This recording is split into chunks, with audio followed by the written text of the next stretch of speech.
11월 22일 주일 말씀 시작하겠습니다. 안녕하십니까? 좋은우리교회 한승환 목사입니다. 오늘 우리가 함께 나눌 말씀은 출애굽기 37장 25절부터 29절까지입니다. 우리가 읽기는 이 본문을 읽었지만 오늘 본문을 더 자세히 설명하는 것이 출애굽기 30장 1절부터 10절까지입니다.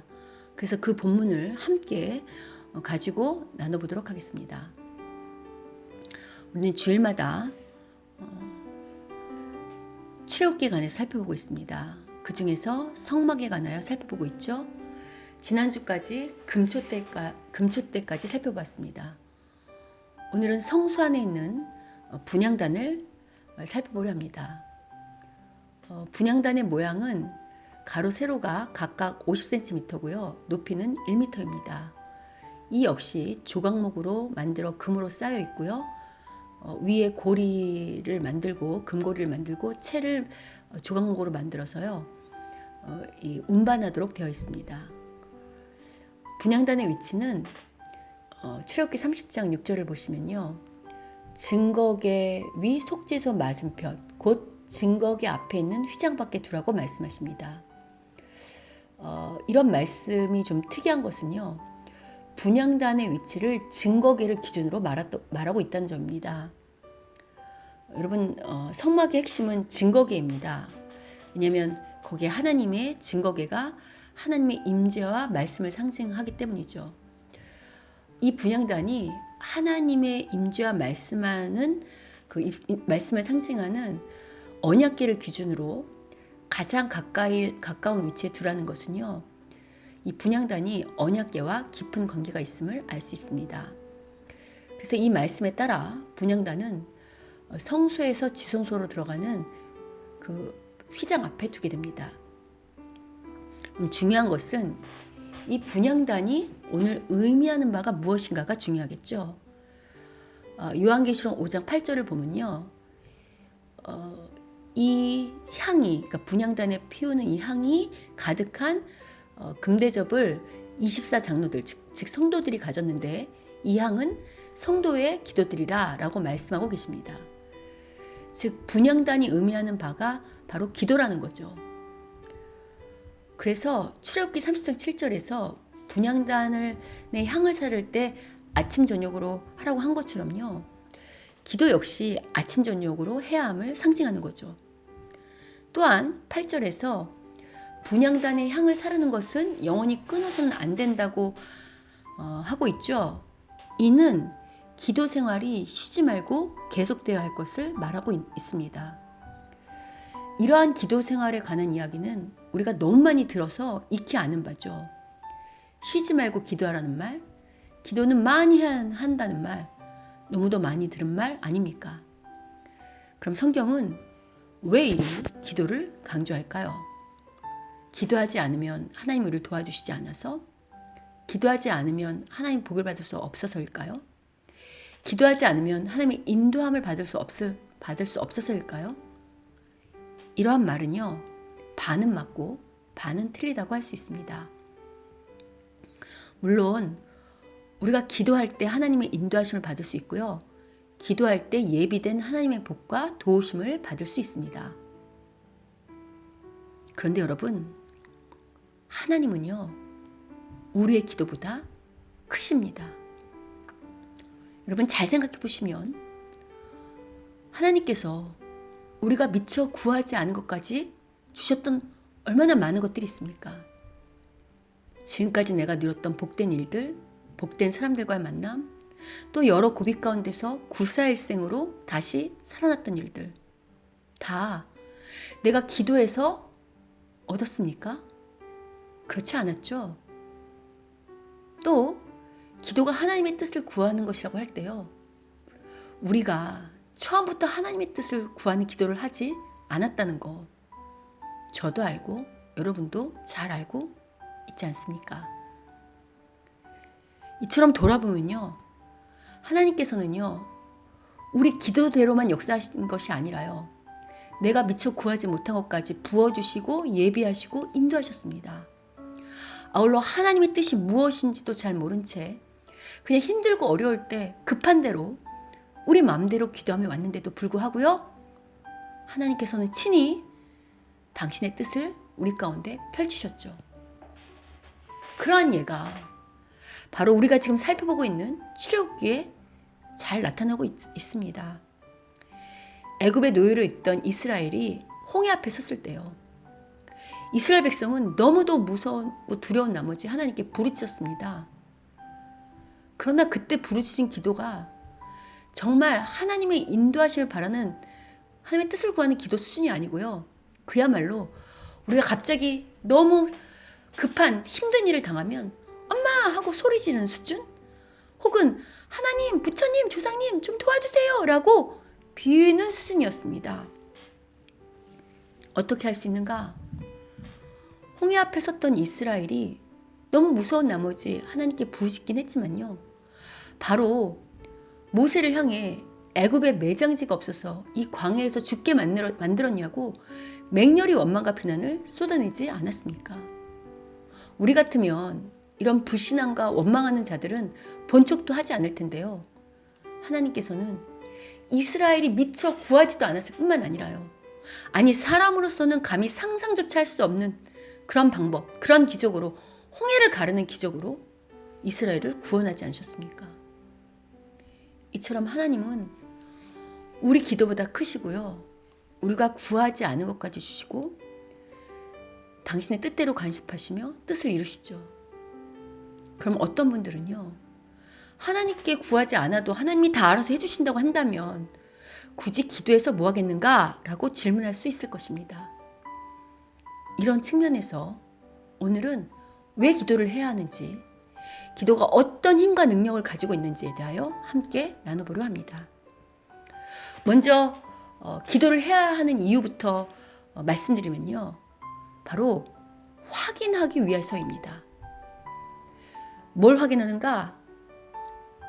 앞서 언급한 것처럼 우리가 기도하지 않아도 하나님께서는 복도 주시고 인도하시고 당신의 뜻을 펼치시죠. 그러나 기도하지 않은 사람은요. 이러한 하나님의 복을 조금 누릴 수는 있지만요. 자신의 인생에 하나님이 어떻게 간섭하고 계시는지, 자신을 향한 하나님의 뜻이 무엇인지 잘 모르게 됩니다. 그래서 비록 교회는 다니지만요. 세상 사람들과 별반 다르지 않게 살게 되죠. 교회는 다니지만 좋은 일이 있으면요. 그냥 운이 좋아서 일이 잘 풀린다고 생각하고 일이 잘 안 되면 그냥 원망하고 불평하면서요. 그냥저냥 먹고 마시며 흘러가는 대로 살다 죽습니다. 이게 바로 출애굽한 광야 1세대의 이야기 아닙니까? 출애굽한 광야 1세대는요. 애굽에서 하나님의 10가지 기적을 경험했지만요. 그때뿐이었습니다. 그때는 좋다고 환호를 질렀지만 광야에서 조금만 어려운 일을 당하면 바로 불평하고 원망했죠. 왜요? 하나님께서 어떻게 자신들에게 그동안 은혜를 베푸셨는지, 자신들에게 어떤 뜻과 계획이 있으신지 확인하는 이 기도를 몰랐기 때문입니다. 잘 생각해 보십시오. 기도하지 않을 때는 당장 눈에 보이는 현실에 따라 우리의 감정이 춤을 추죠. 그러나 기도할 때는요. 설사 그 기도 응답이 즉각적이지 않더라도요. 하나님이 내 기도와 나와 함께 동행하시는구나. 내 기도대로, 아니 내 기도보다 크게 역사하시는구나 하는 하나님의 은혜를 확인할 수 있습니다. 이처럼 우리를 향한 하나님의 뜻이 무엇인지, 어떻게 우리가 이 자리까지 하나님께서 인도하셨는지, 어떤 은혜를 베푸셨는지 기도를 통해 확인할 수 있죠. 무엇보다 기도하지 않는 사람은 그래서 자신들이 누리고 있는 복들이 다 자신의 노력이나 운이라고 생각하죠. 그러나 기도하는 자는 지금 누리고 있는 복이 하나님의 은혜임을 알게 됩니다. 그래서 이 하나님의 은혜를 확인하는 이 기도를 쉬지 않고 하는 자들에게는요. 항상 기뻐하라, 쉬지 말고 기도하라, 범사에 감사하라 라는 이 말씀을 지켜야 복을 받는다고 생각하면서 억지로 허벅지 꽂으면서 지키는 말씀이 아니고요. 기도를 통해서 하나님의 그 나의 행함보다 나의 무능과 불신앙을 뛰어넘어서 역사하시는 그 하나님의 은혜를 확인할 수 있기 때문에요. 저절로 감사가 터져 나오게 되는 것입니다. 그래서 저절로 하나님 앞에 기뻐하게 되고 감사하면서 또 기도하게 되겠죠. 무엇보다 오늘 본문 9절을 보시면요. 출애굽기 30장 9절을 보시면요. 분향단의 향을 피울 때 다른 향을 쓸 수 없다고 말씀하십니다. 아울러 그 출애굽기 30장 34절 이하를 보면요. 거기 보면 하나님께서는요. 향을 지정해 주십니다. 즉 하나님이 지정해 주시는 향만을 피워야 하죠. 그래서 그 출애굽기 30장 36절 38절을 보시면요. 앞에 그 향을 만드는 방법을 다 말씀하시고 너희를 위하여는 그 방법대로 만들지 말라. 냄새를 맡으려고 이 같은 것을 만드는 모든 자는 그 백성 중에서 끊어지라고 말씀하십니다. 이 분향단의 향을 하나님의 말씀대로 만들어야 할 뿐만 아니라요. 이 향을 자기를 위하여 만들어서는 안 된다고 말씀하시는 그 이유는 이러한 것은 뭘 상징하는가? 기도가 나를 위하여 내 마음대로 하는 것이 아니라 바로 하나님의 말씀에 근거하여 기도해야 함을 의미합니다. 그래서 우리가 기도가 하나님의 뜻을 구하는 것이라고 말할 때 또 기도를 할 때 하나님의 약속과 말씀을 붙잡고 하라고 말하는 것이 다 이러한 본문과 연관되어 있는 거죠. 예수님께서 우리에게 가르쳐 주신 그 본이 되는 기도의 본이 되는 기도가 뭐죠? 주기도문. 네. 그래서 주기도문의 맨 처음도요. 바로 우리의 뜻이 아니라 하나님 아버지의 뜻을 이루어지게 해달라는 기도로 시작하잖아요. 그래서 기도가 하나님의 말씀 붙잡고 하나님의 뜻을 구하는 기도라고 말하는 것입니다. 그런데 문제는요. 아무리 성경을 100독 아니라 만독을 한다 할지라도요. 이 성경 속에 담긴 이 말씀 속에 담긴 하나님의 뜻을 우리 힘으로 헤아리기는 어렵습니다. 그래서 바울이 사랑하는 성도들을 위해서 에베소서에서 기도하거든요. 여러분 에베소서 1장 15절부터 19절이 바로 바울이 에베소 성도를 놓고 위해서 기도하는 기도인데요. 그 본문을 잘 보시면요. 바울이 가장 먼저 하는 기도의 제목이 뭐냐면요. 바로 하나님께서 지혜와 계시형을 성도들에게 주사 영안의 눈이 열리게 해달라는 기도입니다. 아울러 바울은 하나님의 백성의 참된 소망이 무엇인지 또 그 안에서 우리가 누리고 있는 하나님의 풍성한 복이 무엇인지 알게 해달라고 기도합니다. 이러한 바울의 기도를 통해서요. 우리가 가장 먼저 구해야 하는 것이 바로 하나님의 지혜와 계시형을 주셔서 우리의 영안을 열어달라는 기도임을 알 수 있습니다. 그래야 이 성경 말씀 안에 있는 하나님의 뜻이 무엇인지 깨닫고 볼 수 있는 것입니다. 아울러 바울은요. 아직 죄의 권세가 허용된 이 세상에서 이 성도들이 사는 것이 결코 만만치 않은 것을 잘 알잖아요. 그래서 이 세상에서 하나님의 말씀대로 살려면 하나님의 능력이 필요한 걸 너무도 잘 알기 때문에요. 19절에서 하나님께서 믿는 우리에게 베푸신 능력이 무엇인지 알기를 구합니다. 그럼 하나님이 우리에게 베푸신 능력이 무엇인가? 그 바울이 기도하는 그 에베소 문목 안에서요. 하나님의 능력은 바로 예수 그리스도의 십자가입니다. 즉 예수님처럼 하나님의 말씀에 죽기까지 순종했을 때 부활시키시는 그 하나님의 능력, 그 능력이 바로 오늘 우리를 살아가게 하는 우리의 능력이 된다는 거죠. 여러분 이런 말도 우리가 많이 들었죠? 십자가의 능력이 이 세상에서 살아가는 우리의 능력이라는 말씀. 그런데 솔직히 우리는요. 부활하는 것만 좋아하지 예수님처럼 십자가에 죽는 것은 잘 안 되잖아요. 아니 솔직하게 죽기가 싫잖아요.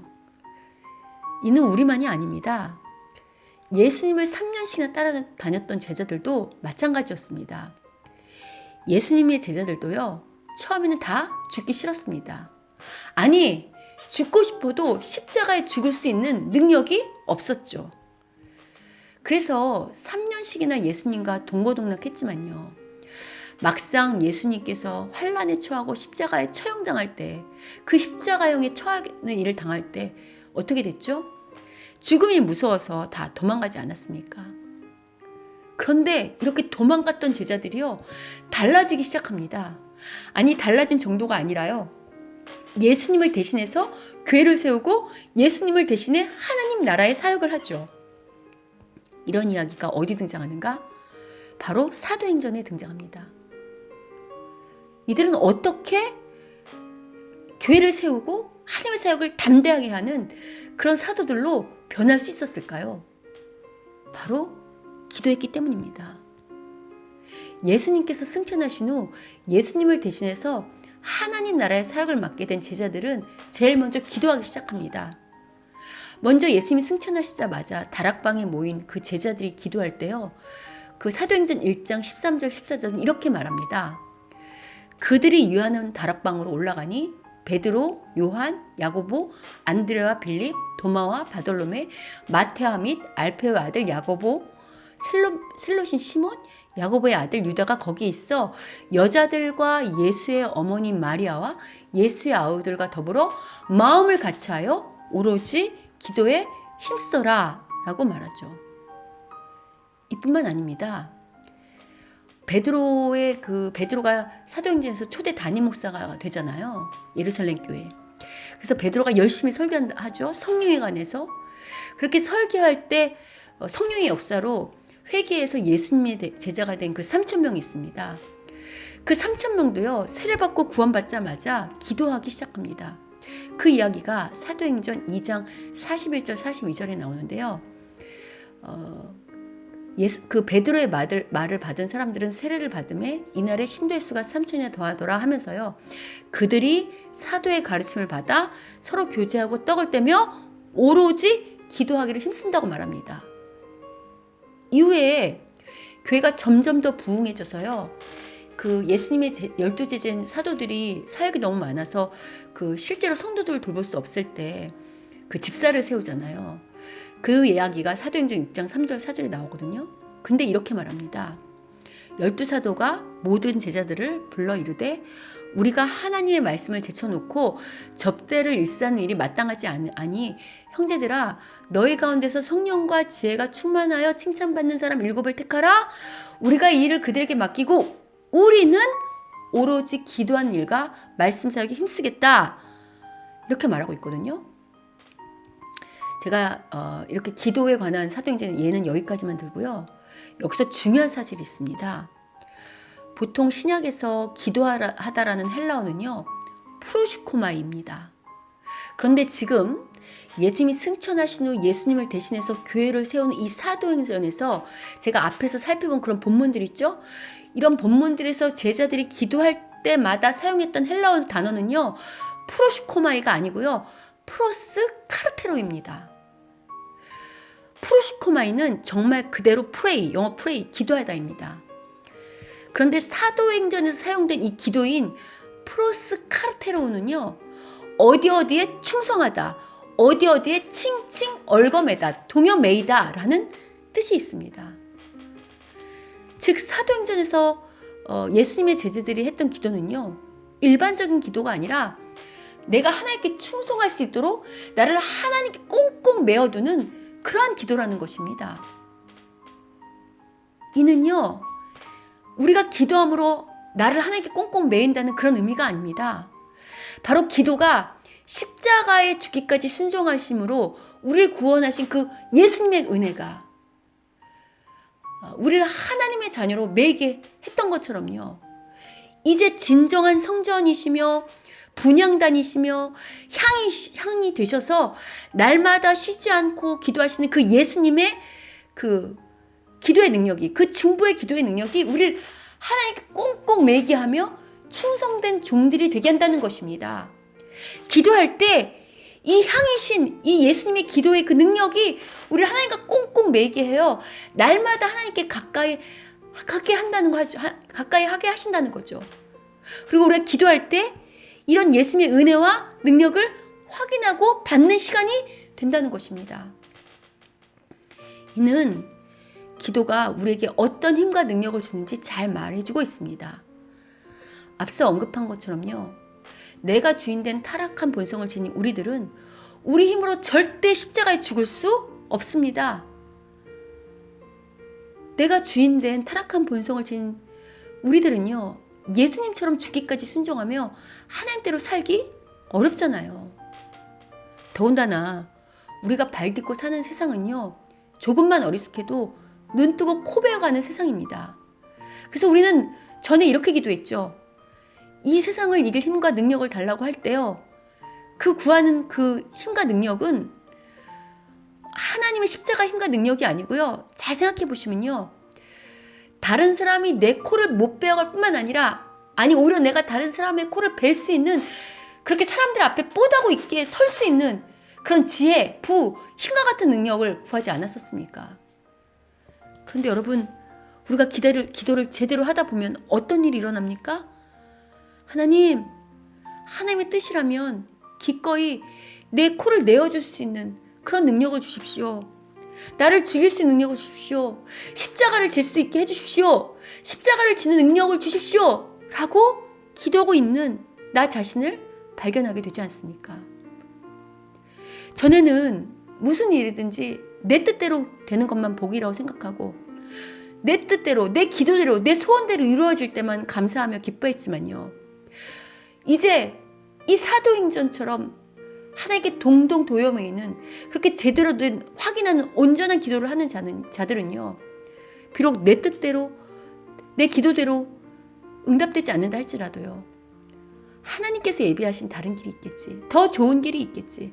하나님의 더 좋은 뜻이 있겠지 라고 하면서 평안함을 누릴 힘이 생기지 않았습니까? 이러한 기도의 능력이 있는 자만이요. 오늘 본문에서 분향단이 하나님의 말씀과 임재를 상징하는 그 언약궤가 있는 속죄소에 가장 가까이 있던 것처럼요. 하나님께 날마다 더욱더 가까이 나아갈 수 있고요.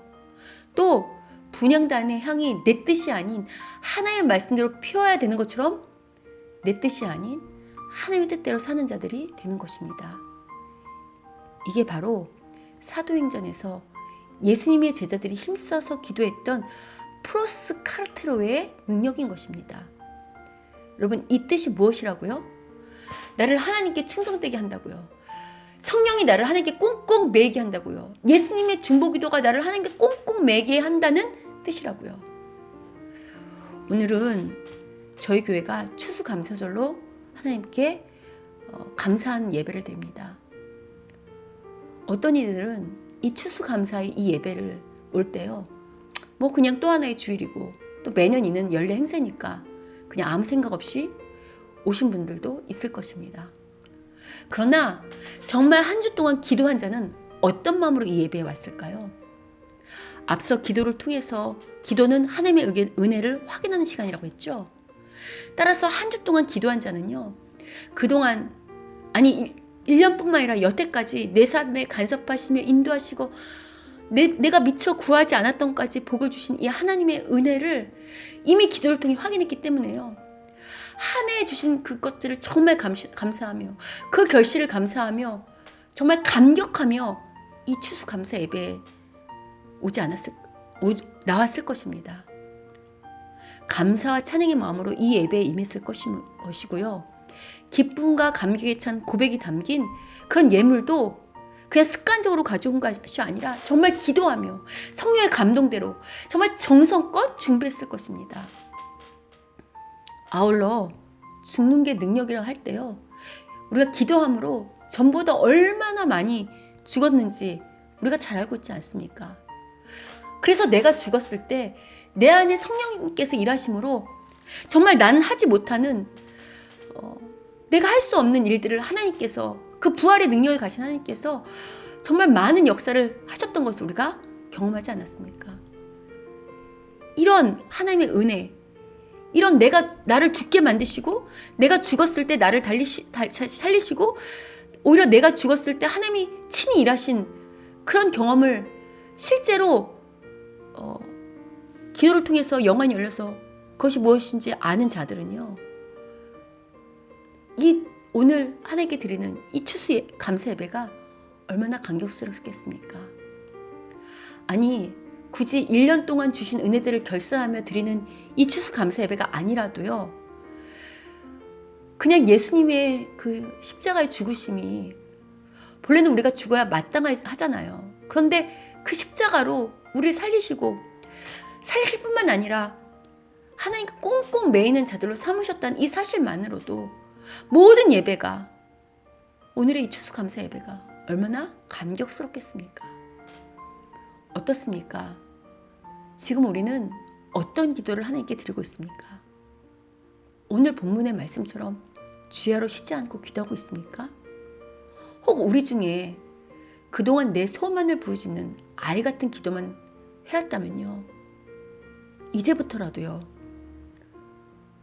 오늘 사도행전이 말하는 성령께서 우리를 꽁꽁 매는, 그래서 날마다 하나님께서 가까이 나가는 경험을 하는 이 기도의 용사들이 되자고요.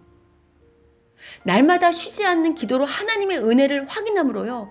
더욱더 하나님의 뜻대로 섬기는 충성된 하나님의 제자들이 되보자고요.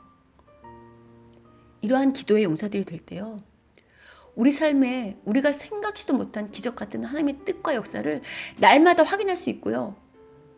그래서 더욱더 우리가 하나님 앞에 가까이 감으로 하나님이 더욱 우리를 귀하게 여기시는 참된 제자들이 될 것입니다.